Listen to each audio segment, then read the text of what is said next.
enemy of the footy club. Is there always a bit more feeling in these games? Yeah, definitely. I think with the amount of supporters that we have there as well, and coming off a loss early in the year to them, we've definitely got something to prove this week, and moving into finals and needing the win if we want to be a chance. I feel like Carlton's got a bit of a funny knack of always lifting against Essendon. I think both teams probably do. I reckon over my time at the club, regardless of ladder position, it's been a pretty tough contest, and either side, whoever works harder throughout the whole time, whether it's us or them, tends to come out on top. I know we've had a couple of draws, we've played in the final, we've been up and down the ladder for the last 6 or 7 years together. So ultimately, it's just going to come down to who wants to work harder for longer.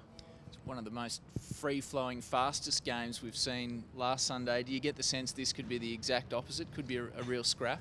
Possibly. I think with the weather, and it's something that I think last time we probably didn't go too well in, and we didn't sort of compensate our game style to what the weather offered up, and they were a lot better at controlling the footy. But I think it will probably be a different game to last week. I think we let the Bulldogs probably play that free-flowing. We didn't really slow it down and get it more on our terms, and hopefully we can do this from the outset. But I think the way that Carlton defend, it's not just going to happen early. It's going to grind us down the whole way. Is that something you factored into the planning, the fact that it could be a bit of wet weather and potentially a pretty dour style of game? I think so, and if you look at the guys who've come into the team, Paddy Ambrose, Josh Green and Benny Howlett, two coming off injury, and Benny, really good form in the VFL, but all real high pressure players, and that's something that they're going to provide us. And I think Carlton have made a few changes as well, going a bit smaller, so I think it's going to be a bit of a scrap, and the pressure's definitely going to be on with the wet weather and a few fumbles. Not exactly certain what sort of a mark's going to be required to make finals at the moment, maybe around the 12 wins, maybe more. Are you guys just looking at it, you just got to win all 4? I think ultimately it's in our hands, and whether that's 3 or 4 or 2, you don't really know. If we're able to control the other results, then that's something we'd take into consideration, but that's not what we can do. So if we can win this week, great, and it just allows us to keep the momentum flowing. We've still got a pretty tough run. We've got to travel, we've got Adelaide, and then we've got Freo in the last round of the season. So if we can win 3 or 4, ideally, then the destiny's in our hands. Something you're starting to just quietly think about, how good it would be to get there?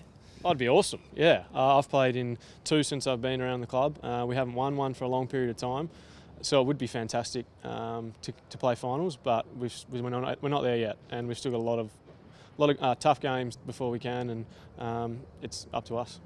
What about you? How have you assessed your year so far? Okay, I think.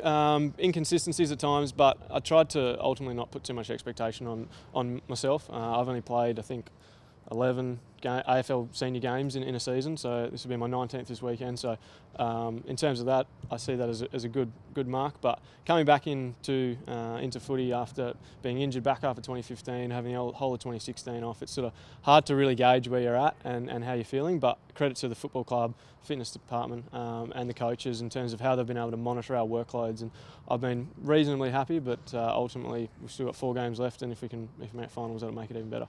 How are you feeling in the guys that missed the year after 19 games? Does it start to take a bit of a toll on the body, or does it go the other way? The body starts to sort of get used to it, back in the rhythm again? I think it almost goes, in terms of my body and how I'm feeling, I feel great. Like if someone said to me I played 19 games, and if you count pre-season 22 games consecutively, and how I feel, probably would laugh at them, but it's more mentally for me, I've found, and week in, week out trying to get yourself up for it. Because if you're off that 1, 2 or 3% in your headspace, then it really does show out. So physically feeling good. The mid-season bye was great in terms of being able to freshen up mentally and focus on this second half. So we've got a good 4 weeks now, and then another, fingers crossed, a bye before another game after that, and a few more. So physically feeling pretty good, just mentally, it's hard. Like AFL footy is hard, and that's probably the one thing I really have found in terms of each week backing up with short breaks.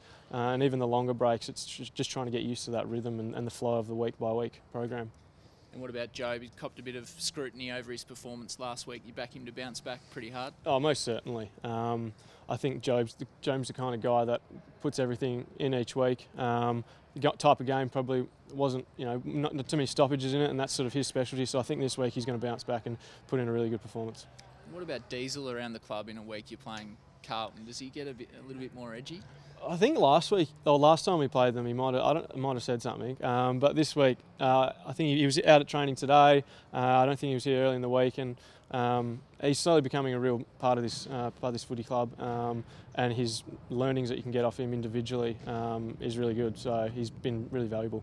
Did he kind of tell you to try and go out and get stuck into them, like he really wants to beat them? I think some guys, but I haven't spoken to him too much. I think he's been a bit quieter this time round, and hopefully we can get a performance out there to do him some justice. So.